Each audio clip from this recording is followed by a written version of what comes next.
আসসালামু আলাইকুম এভরিওয়ান, সবাইকে স্বাগতম জানাচ্ছি আমার আজকের পর্বে। মাত্র 1 কাপ পেঁয়াজ আর ময়দা দিয়ে খুবই সহজভাবে ভীষণ মজার পেঁয়াজের লেয়ার কাচুরি আজকে আপনাদের সাথে শেয়ার করব। বাসায় আমরা সকলেই বিভিন্ন ধরনের কাচুরি কিংবা পুরি তৈরি করে থাকি। আজকে আমি শুধুমাত্র পেঁয়াজ দিয়ে খুবই মজাদার ভিন্ন উপায়ে তৈরি করা যায় এমন একটি কাচুরি তৈরি করে দেখাবো, যারা এই কাচুরিটা টিফিনের জন্য কিংবা বিকেলের স্ন্যাক্স হিসেবে খুবই পছন্দ করবে। এই রেসিপিটি তৈরি করার জন্য প্রথমেই একটি মিক্সিং বলে আমি 1 কাপ পরিমাণ ময়দা নিয়ে নিচ্ছি। আপনারা চাইলে এর পরিবর্তে আটাও ব্যবহার করতে পারবেন। দিয়ে দিচ্ছি স্বাদ মতো লবণ। তারপর এখানে আমি দিয়ে দিচ্ছি প্রায় 1.5 টেবিল চামচ পরিমাণ রান্নার রেগুলার তেল। চিলি ফ্লেক্স দিয়ে দিচ্ছি 1 চা চামচ পরিমাণ। এইবার সবগুলো উপকরণ একসাথে হাত দিয়ে খুব ভালো করে মিশিয়ে নিচ্ছি। এইখানে ময়ানটা যত ভালো হবে নাস্তাটা তত বেশি খাস্তা এবং ক্রিস্পি হবে। চিলি ফ্লেক্সটা টোটালি অপশনাল, হাতের কাছে না থাকলে না দিলেও চলবে। তো যখন দেখবেন ময়দা এইভাবে হাত দিয়ে মুঠো করলে দলা পেকে যায়, তাহলে বুঝতে হবে ময়দা পারফেক্টলি মাখানো হয়ে গিয়েছে। এখন আমি এর মধ্যে অল্প অল্প করে পানি অ্যাড করে একটি সফট ডো তৈরি করে নিচ্ছি।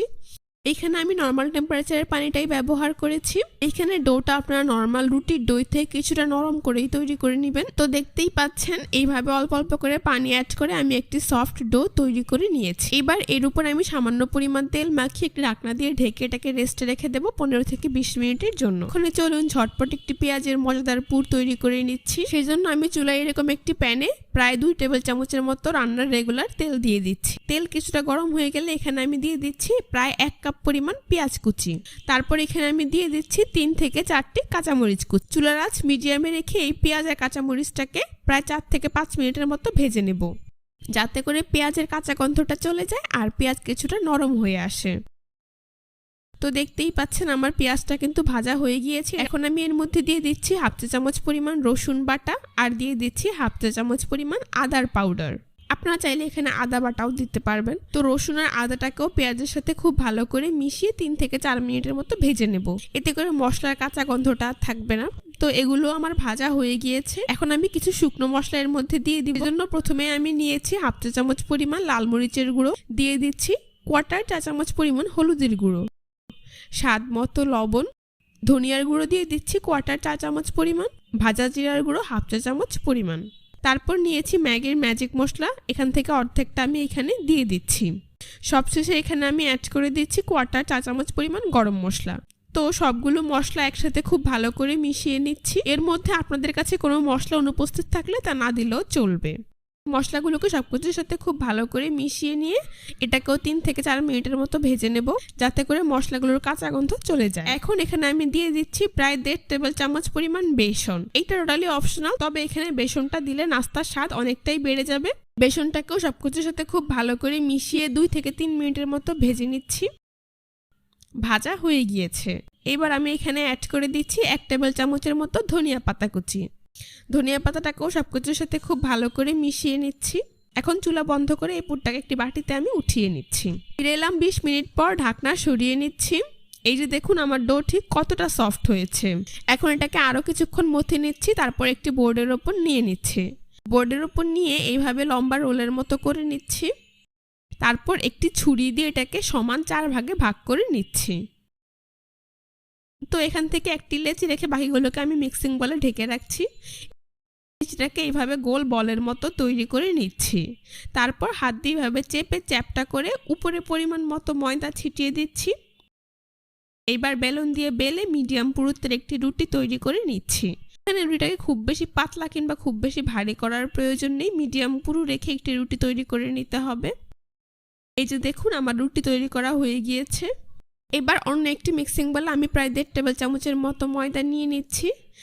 তারপর এর মধ্যে অল্প অল্প করে সয়াবিন তেল অ্যাড করে দিচ্ছি। তো ময়দা সয়াবিন তেলের সাথে মিশিয়ে এরকম একটি ব্যাটার তৈরি করে নিচ্ছি।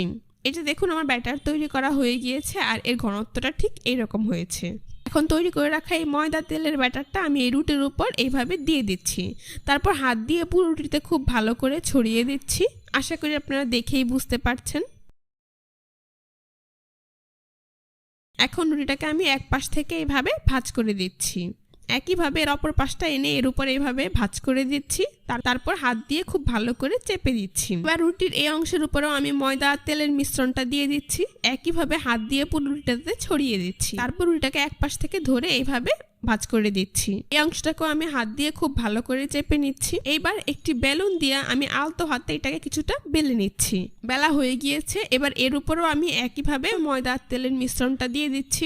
তারপর হাত দিয়ে পুরোটাতে একইভাবে ছড়িয়ে দিচ্ছি। এবার এর নিচের অংশ থেকে এইভাবে রোলের মতো করে ফোল্ড করে দিচ্ছি। পুরো রুটিটাকে আমি এইভাবে নিচ থেকে রোলের মতো ফোল্ড করে দিচ্ছি। কিছুটা টাইট করে এখানে আপনারা রোলটা তৈরি করে নেবেন। এই যে দেখুন, খুব সুন্দর একটি রোল তৈরি করা কিন্তু হয়ে গিয়েছে। এখন একটি ছুরি দিয়ে আমি এর মাঝ বরাবর এরকম সমান 2 ভাগে ভাগ করে নিচ্ছি। খুবই আলতোভাবে ধরে কোনো রকম চাপ প্রয়োগ করা ছাড়াই এখানে 2 ভাগ করে নিতে হবে, তা না হলে লেয়ারটা নষ্ট হয়ে যেতে পারে। এখন এর একটি ভাগ দেখতে ঠিক এইরকম হয়েছে, আর লেয়ারটা কত সুন্দর স্পষ্ট বোঝা যাচ্ছে। এখন এখান থেকে একটি লেচি আমি নিয়ে নিচ্ছি, অন্যটিকে মিক্সিং বলে ঢেকে রাখছি। তারপর এটাকে এভাবে হাত দিয়ে আলতো হাতে চেপে চ্যাপটা করে নিচ্ছি। এবার একটি বেলুন দিয়ে আলতো হাতে বেলে ছোট একটি রুটি তৈরি করে নিচ্ছি। এখানে রুটি তৈরি করার সময় আপনারা কোনো প্রকার তেল কিংবা ময়দা ব্যবহার করবেন না। তো দেখতেই পাচ্ছেন এইরকম ছোট একটি রুটি আমি তৈরি করে নিয়েছি। আমি এটাকে একটি বাটির মধ্যে নিয়ে নিচ্ছি। তারপর তৈরি করে রাখা পেঁয়াজের পুর থেকে পরিমাণ মতো পুর আমি এই রুটির মধ্যে নিয়ে নিচ্ছি। এবার এই রুটিটাকে বাটি থেকে তুলে নিচ্ছি। তারপর রুটিটার এক পাশ থেকে এইভাবে ভাঁজ করে এর মুখটা খুব ভালো করে লাগিয়ে নিচ্ছি। আশা করি আপনারা পুরো প্রসেসটা দেখেই বুঝতে পারছেন কাজটি আমি ঠিক কিভাবে করছি। আমি এর উপরের পাশটাকে এইভাবে ঘুরিয়ে অল্প একটু অংশ ছিঁড়ে ফেলে দিচ্ছি। তারপর আঙ্গুল দিয়ে এইভাবে চেপে সব পাশ সমান করে দিচ্ছি। আশা করি আপনারা দেখেই বুঝতে পারছেন।